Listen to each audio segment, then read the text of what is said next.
Cantik terlihat jelek, bab 149 dua sifat berlawanan Devan.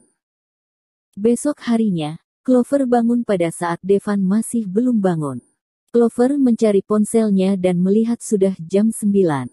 Dia ingat biasanya Devan mulai kerja pada jam 8 pagi.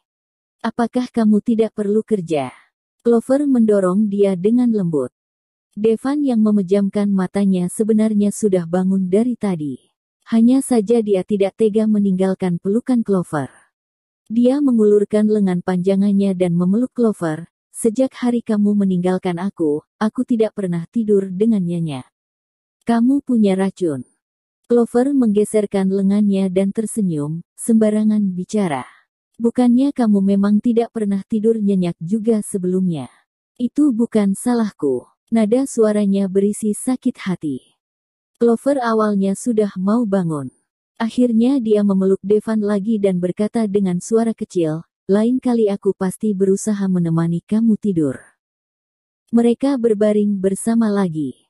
Sampai ponsel Devan berdering. Dia bangun dari tempat tidur dan mengangkat telepon. Masalah apa? Sepertinya orang yang meneleponnya adalah Dylan. Clover melihat ekspresi Devan menjadi sedikit berat. Detik selanjutnya, Devan berdiri dan memakai baju. Apa yang terjadi? Clover bertanya. Masalah kantor. Setelah beberapa saat, Devan melihat ke Clover, kamu juga bangun dan keramas. Aku akan menyuruh orang untuk mengantar sarapan untuk kamu. Sekitar jam 11 kamu tunggu aku di bawah kantor. Aku akan membawa kamu pergi melihat gaun kemudian kita makan siang bersama. Tidak perlu. Gaun aku pergi sendiri saja. Kamu sangat sibuk, sebenarnya tidak perlu Devan menjelaskan. Clover juga mengerti. Clover mengurus perusahaan CX yang tidak seberapa besar saja sering sibuk sampai tidak sempat makan. Devan mengurus Ningga Group yang jauh lebih besar daripada CX tentu saja jauh lebih sibuk. Gara-gara dia, Devan semalam juga pasti tidak sempat mengurus masalah kerja. Devan mencubit pipi Clover, masalahmu selalu adalah yang terpenting bagiku. Semua sarapan yang berada di depan Clover adalah makanan yang Clover suka makan. Clover memberitahu Devan tentang makanan kesukaannya beberapa tahun lalu, sampai sekarang pria ini masih ingat. Clover merasa dirinya pasti melakukan terlalu banyak hal baik di kehidupan lalunya, sehingga di kehidupan ini dia bisa memiliki pria seperti Devan. Awal musim semi daerah Ciput tidak hangat, kedinginan masih bisa dirasakan. Tetapi hati Clover merasa hangat. Ini adalah pertama kali Clover merasa angin di kota begitu lembut. Dia menundukkan kepalanya dan melihat daun yang ditiup oleh angin. Pada saat itu, kecantikan Clover membuat semua orang tidak bisa menahan dan melihat kepadanya. Melewati kaca mobil, Devan melihat ke wanita itu sambil memikirkan sesuatu. 4 tahun ini, ada berbagai jenis wanita yang mengelilingi di sisinya. Tetapi tidak ada satu wanita pun yang bisa membuat dia tertarik. Tetapi wanita yang berada di depannya sekarang membuat Devan tidak bisa tidak melihat kepadanya. Tidak peduli itu sebelum atau sesudah menata riasan. Detik itu, Devan tiba-tiba tidak ingin akting bersamanya lagi. Devan ingin berkata kepada seluruh dunia dengan bangga bahwa Clover adalah wanita milik Devan. Clover. Mendengar suara pria memanggilnya, Clover menghentikan langkahnya. Setelah itu, Clover mencium wangi badan yang familiar setelah orang itu memeluknya. Clover mengangkat kepalanya dan tersenyum, kamu sudah datang. Senyuman wanita ini sangat menarik mata.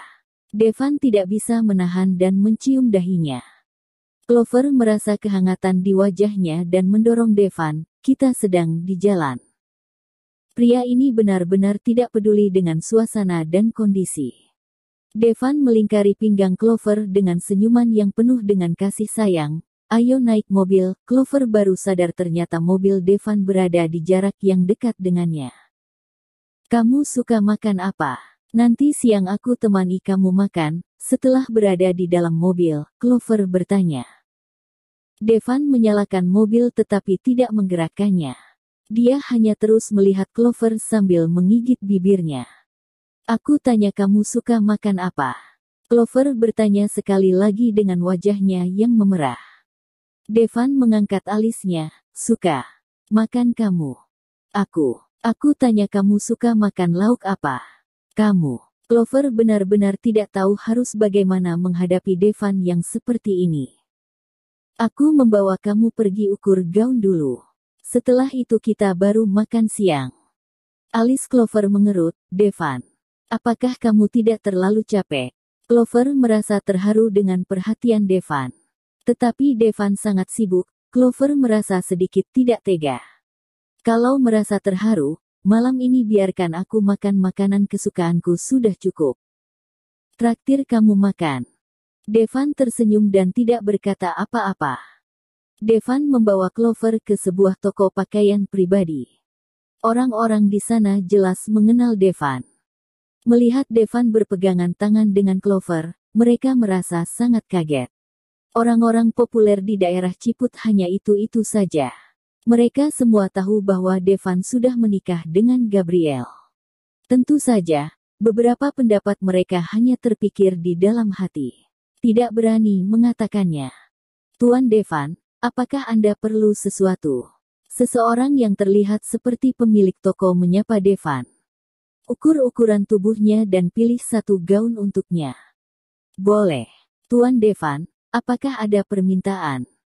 Jangan terlalu vulgar, sebisa mungkin. Biasa saja, Devan berkata. Clover menggeserkan rambutnya ke belakang telinganya dan berbatuk dengan ringan. Pria ini memang. Pemilik toko jelas tidak begitu mengerti maksud Devan.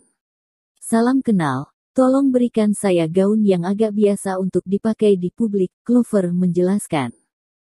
Pemilik itu melihat Clover dengan tatapan berterima kasih. Baik. Devan mengerutkan alisnya dan pemilik toko itu bergegas pergi. Apakah kamu tidak bisa bersikap lebih ramah? Setelah pemilik toko itu pergi, Clover berbisik kepada Devan. Ada keperluan itu?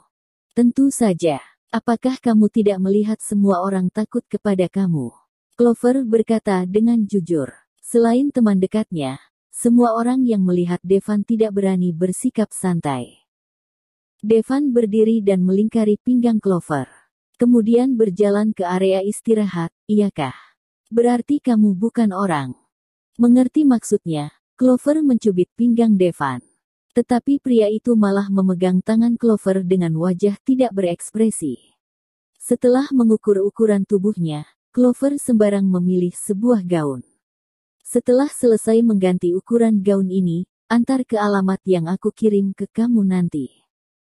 Setelah itu, mereka berdua keluar dari toko. Devan membawa Clover pergi makan makanan pedas. Ternyata Devan sudah bisa makan pedas.